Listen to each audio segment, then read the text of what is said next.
हरिः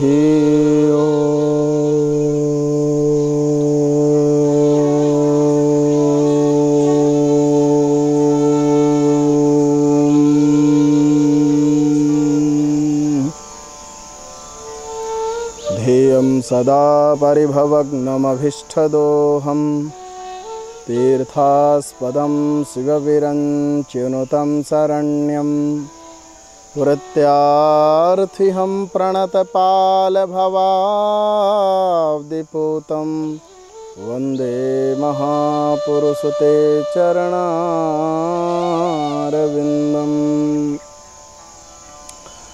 उग्रं वीरं महाविष्णुं ज्वलन्तं सर्वतोमुखं नृसिंहं भीषणं भद्रं मृत्युं नमाम्यहम्। नमस्ते शारदे देवी सरस्वती मतिप्रदे वसत्वं मम जिह्वाग्रे सर्वविद्याप्रदा भव। गीता सुगीता कर्तव्य किमन्यैः शास्त्रविस्तरैः यः स्वयं पद्मनाभस्य मुखपद्मादुनिःसृता।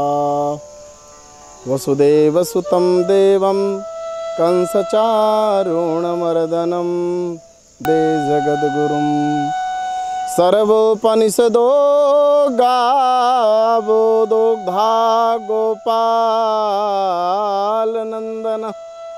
पार्थो वत्स सुधीर्भोक्ता दुग्धं गीतामृतं महा।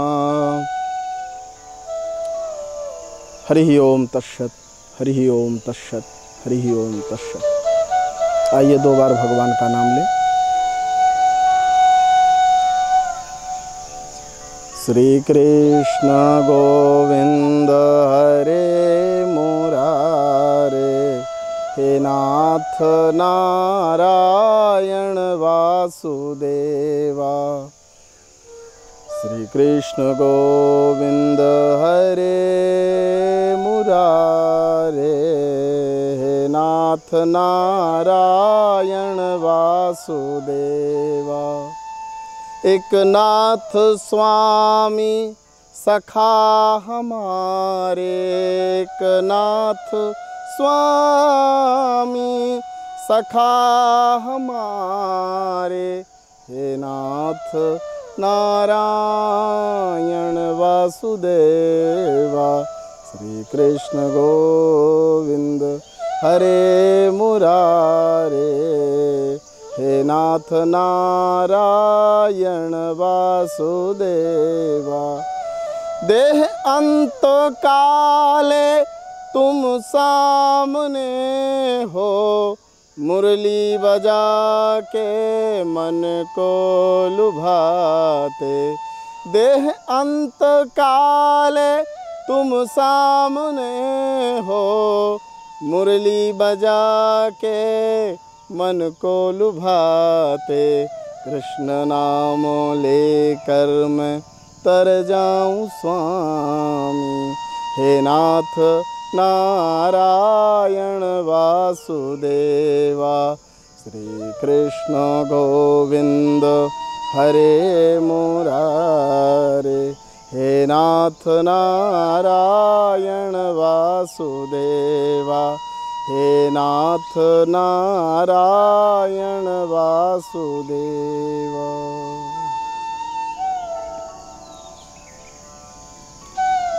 परम मंगलमय परमात्मा की असीम अनुकंपा से शारदा मंडलांतर्गत स्थित नरसिंह अखाड़ा नरहठी उचेहरा जिला सतना, नरहठी उचेहरा जिला सतना मध्य प्रदेश से आप लोग ईश्वर चैनल के माध्यम से गीता तेरा ज्ञान अमृत इस पवित्र दिव्य धारा को लेकर के मैं आप सबके आप सभी देशवासियों और विश्व के सभी सत्संग प्रेमियों के समक्ष मैं यह दिव्य गीता का ज्ञान लेकर के आया हूँ। आज मानव समाज को गीता की परम आवश्यकता है। भगवान ने जो चरित्र किए हैं वो भागवत में प्रतिपादित है, पर भगवान ने जो कहा है वो श्रीमद् भगवत गीता में है। इसलिए सकल मानव समाज को, पूरे विश्व के सभी आज की स्थिति का मूल्यांकन करते हुए आज हम बहुत पीछे हैं। शांति को छोड़ करके आज हम अशांत हो गए हैं। क्यों ना हम शांति की ओर यात्रा करें, और वो शांति भगवान की इस दिव्य गीता के पवित्र ज्ञान में है।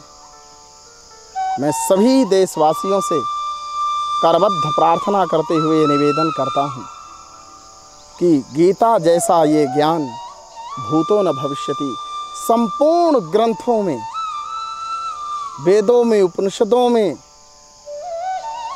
आप सनातन धर्म के जितने ग्रंथ हैं, यावत सभी धर्मों का यदि आप चिंतन करें, उन सभी धर्मों का एकमात्र सारभूत सिद्धांत श्रीमद् भगवद गीता। भगवान ने जो कहा है, अंदर की वाणी है, भगवान के अंदर की वाणी है गीता। भक्ति, ज्ञान और कर्म का संगम है गीता। आइए हम सब गीता से जुड़ें और गीता को श्रवण कर, क्या लिखा है गीता में, क्या कहा है भगवान केशव ने, सारे दुनिया के प्रश्नों के समाधान इस श्रीमद् भगवद गीता में विद्यमान है।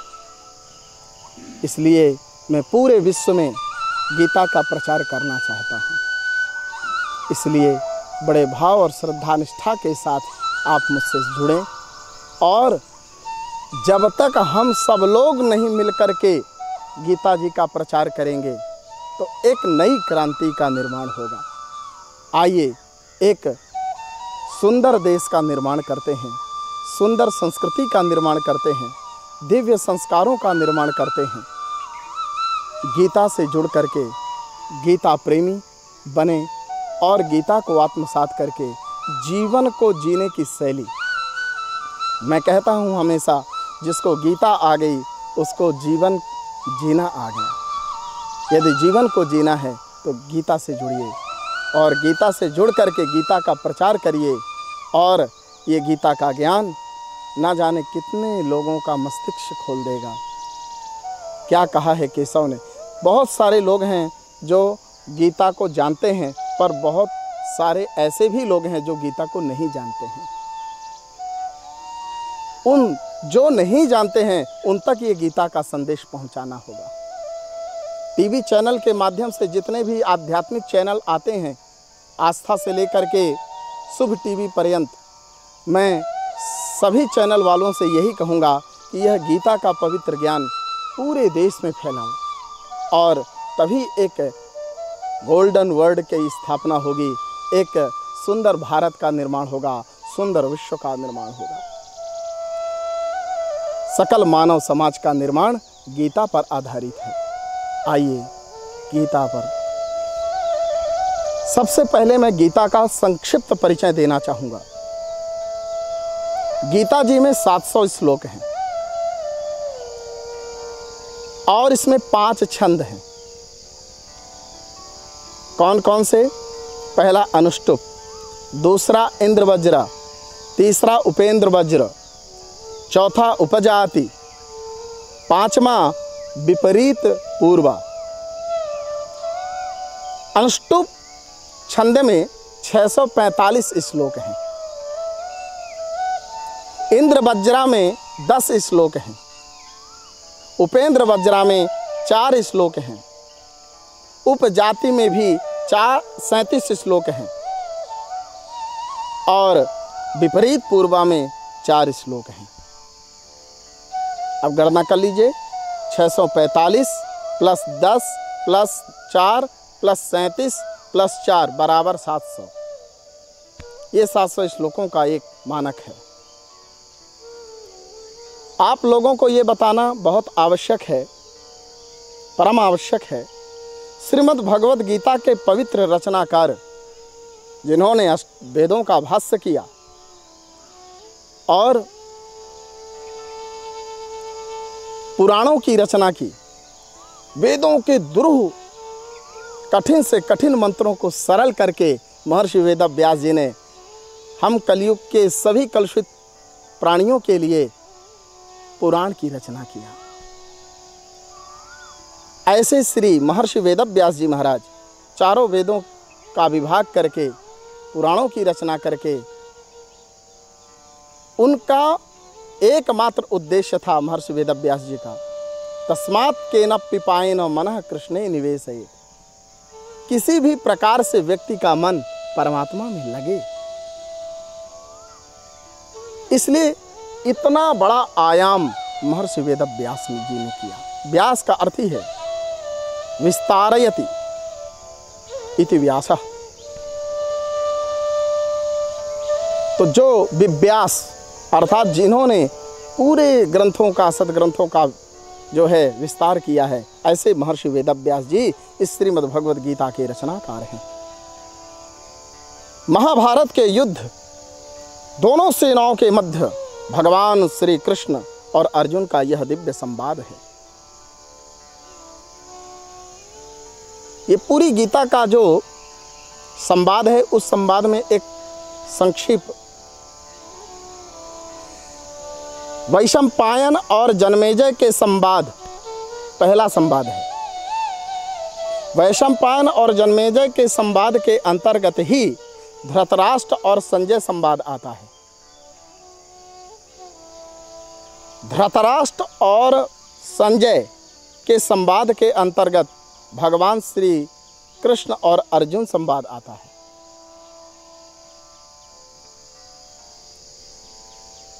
सज्जनों, संजय का जो परिचय है वो सूक्ष्म में देना चाहूँगा। संजय का जन्म गवलगण गण नाम के सूत के यहाँ हुआ था। गवलगण नाम के सूत यहाँ हुआ। ये मुनियों में महान ज्ञानी थे और परम धर्मात्मा थे।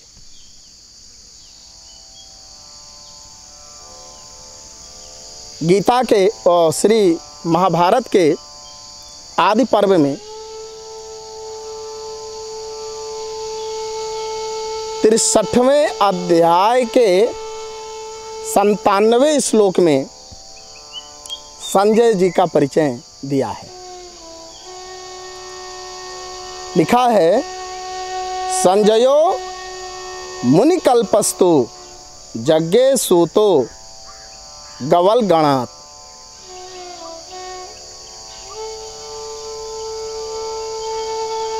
संजय का जन्म गवलगण नाम के सूत से हुआ था। इनके पिता का नाम गवलगण था। महर्षि वेद व्यास जी की कृपा से ही एक इतिहास बताऊं कि जो दिव्य दृष्टि थी, सूक्ष्म दृष्टि, दिव्य दृष्टि धृतराष्ट्र को प्रदान करना चाहते थे, और धृतराष्ट्र ने साफ मना कर दिया, मुझे दिव्य दृष्टि नहीं चाहिए। तब धृतराष्ट्र के कहने पर संजय को वेद व्यास जी ने दिव्य दृष्टि को प्रदान किया था और संपूर्ण महाभारत के उस युद्ध को संजय बोलते जाते थे, धृतराष्ट्र को सुनाते जाते थे। युद्ध में क्या हो रहा है, सारी युद्ध की घटनाएं संजय बोलते जाते थे। ऐसे महर्षि वेद व्यास जी के द्वारा कृपा पात्र भी संजय हैं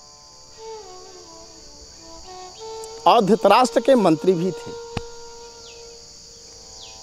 गीता की महिमा महाभारत के भीष्म पर्व से सर्वशास्त्रमयी, सर्ववेदोपनिषदमयी गीता जी के अन्य शास्त्र संग्रह की आवश्यकता ही नहीं है।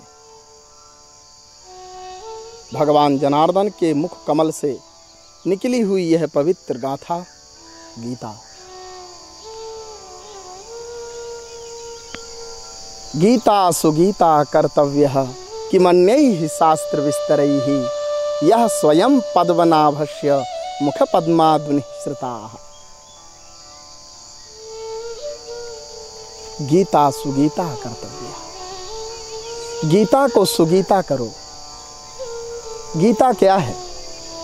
गई शब्दे धातु से भूत अर्थ में ता प्रत्यय होकर के गी और घुमास्था गापा जहाति साम हली से आजेत आदेश उपदेशे असिति, इस सूत्र से गई में आई को आत्त होकर गा बन गया और गा में आ को घुमास्था गापा जहाति साम हल इस सूत्र से ईत तो हो गया, तो बन गया गीत और स्त्रीत्व में टाप करके गीता शब्द बना है और इसका अर्थ है गीयते इति गीता, जो गाया गया उसे गीता कहते हैं। क्या गाया है भगवान ने? कर्म की गाथा गाया, ज्ञान की गाथा गाया और भक्ति की गाथा गाया। गीता को सुगीता करिए। जो भगवान ने गाया है, इस कर्म योग की चर्चा, भक्ति योग को, ज्ञान योग को जो भगवान ने संगीत बना करके गाया है, वही तो गीता है। और इसी गीता को, कर्म, भक्ति और ज्ञान को हम अपने जीवन में उतार करके, इस गीत को अपने जीवन में स्वर संधान कर करके इसको सुगीता बनाइए। ये गीता जो भगवान ने कहा, ये सुगीता कब होगी? जब हम आचरण में परिणित होंगे, गीता के सिद्धांत को अपने जीवन में धारण करेंगे, तभी ये गीता सुगीता होगी। इसलिए गीता सुगीता कर्तव्य। और तो और क्या कहूँ कि मन्यैः शास्त्र विस्तरैः, अन्य किसी शास्त्रों में वो सामर्थ्य नहीं जो गीता जी में है। इसीलिए गीता जी का अन्य शास्त्र संग्रह की कोई आवश्यकता नहीं कि मन्यैः शास्त्र विस्तरैः, शास्त्रों का विस्तार करने की कोई आवश्यकता नहीं। यह स्वयं पद्मनाभस्य, स्वयं पद्मनाभ भगवान, जिनके नाभि से कमल निकला है, ऐसे पद्मनाभ भगवान केशव जो साक्षात विष्णु भगवान के अंश हैं, ऐसे भगवान श्री कृष्ण, ऐसे पद्मनाभ मुख पद्मा दुनिःसृताः। यह गीता उन्हीं के मुखारविंद से निश्रित है, प्रखरित है, निगदित है।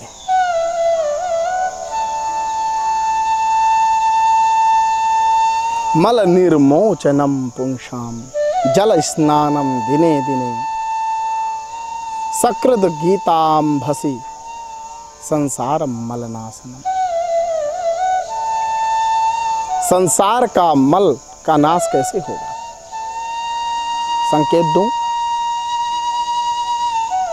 भगवान नारायण के चरणों से गंगा का प्रवाह हुआ है, गंगा का प्रादुर्भाव हुआ है चरणों से, और भगवान के मुख से गीता का प्रवाह हुआ है। तो चरणों से निकली जो गंगा है, सकल मानव के पापों को, कल्मशों को धुलती है। जो भगवान नारायण का ही हृदय पिघल करके गंगा का रूप धारण किया है।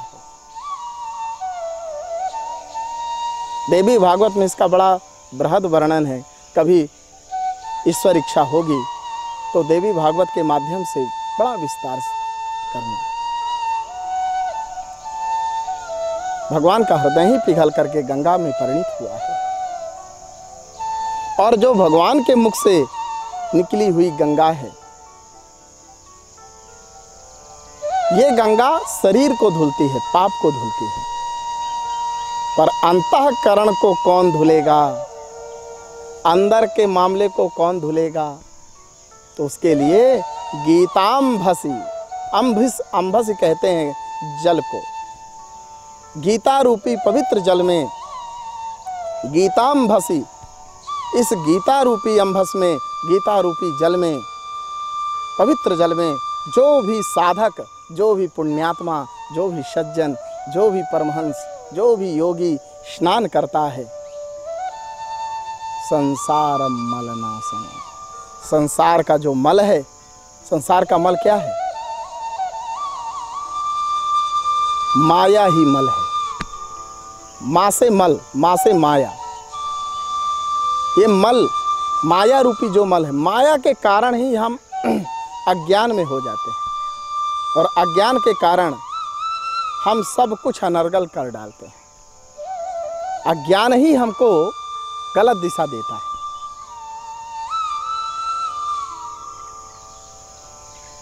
इसलिए जो ज्ञान जिनका ढका हुआ है, ऐसे अज्ञानियों का तो ये जो मल है हमारा माया रूपी, जिस माया से हम आवृत होकर के और हम सब परमात्मा को भूल करके विषयों पर भोगी बन जाते हैं, ये गीता रूपी जल में स्नान करोगे तो ये माया नष्ट हो जाएगी। जिस सज्जन ने गीता का आश्रय लिया है उसका जीवन धन्य हो गया है।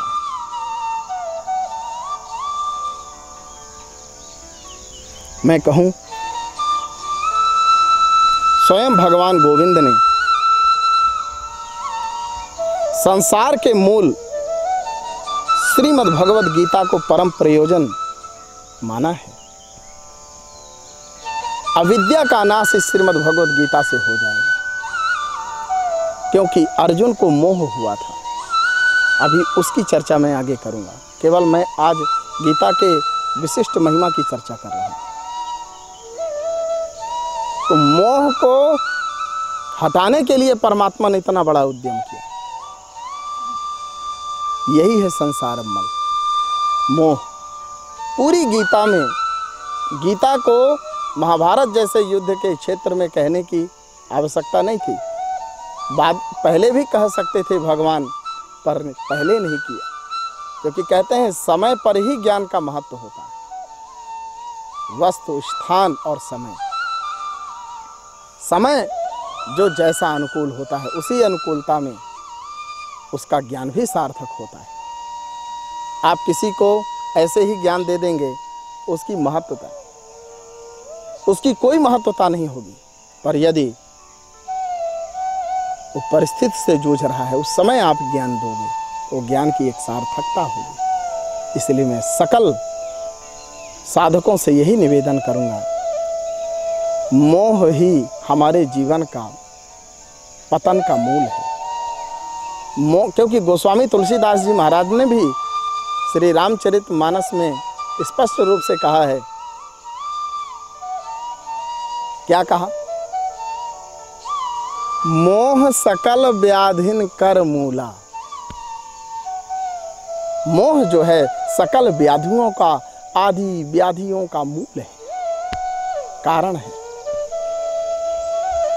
इसलिए भगवान कहते हैं कि गीता का आश्रय बनो। मैं भी कहता हूं गीता का आश्रय ले लो। यदि पूरा विश्व आज जो अशांति से जूझ रहा है, निश्चित रूप से यदि गीता आश्रय हो जाएगा, पूरे विश्व में शांति हो जाएगी। शांति की स्थापना ही गीता की स्थापना है।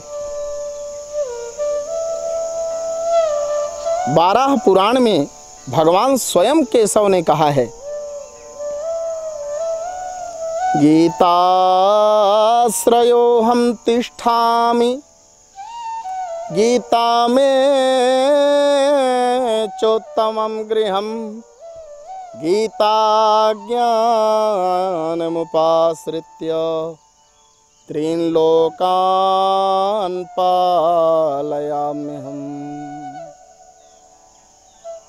भगवान कहते हैं गीताश्रयो हम तिष्ठामि। गीता का जो आश्रय लेता है, आश्रयो अहम तिष्ठामि, गीता में ही मैं निवास कर, और गीता में चोत्तमम गृहम, गीता ही मेरा उत्तम ग्रह है। गीता शास्त्र ही भगवान का एक दिव्य निकेतन है, दिव्य भवन है, दिव्य स्थान है जहाँ भगवान रहते हैं। भगवान ने अपना घर बताया है गीता जी को। गीता में चोत्तमम गृहम, इसलिए गीता ज्ञान उपाश्रित्य, गीतायाः ज्ञानम गीता ज्ञानम तम उपाश्रित्य, इस गीता ज्ञान का उपाश्रय लेकर के साधक तीनों लोक अव्याहत गति को प्राप्त होता है। इसलिए मैं बार बार यही भक्तों से कहता हूँ, साधकों से कहता हूँ। इसलिए स्कंद पुराण में सर्व वेदमयी गीता कही गई है।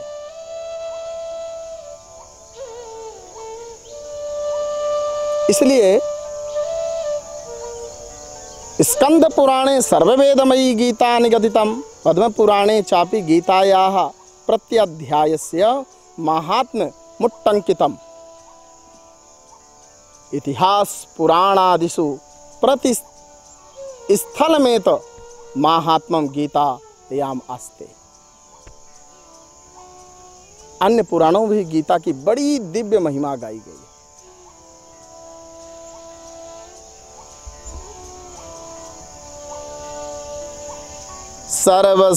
सर्वशास्त्रमयी गीता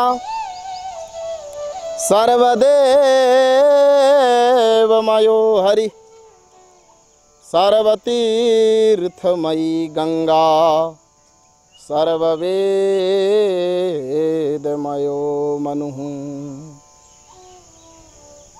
सभी शास्त्रमयी गीता। 6 शास्त्र होते हैं, 4 वेद होते हैं और 6 शास्त्र।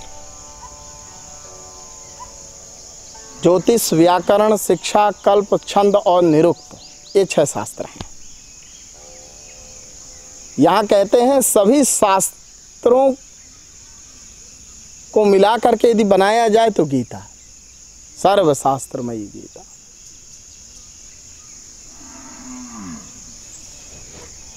सर्वदेवमयो हरि,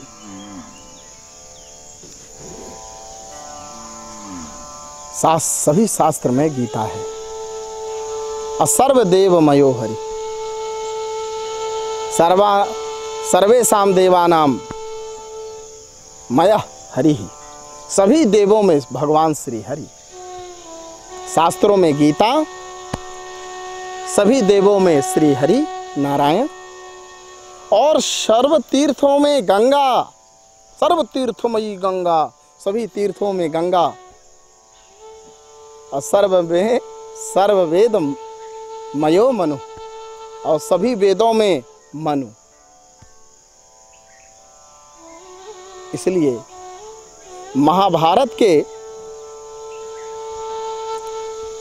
43वें अध्याय के 3रे श्लोक में भगवान ने 4 गकारों की चर्चा किया है।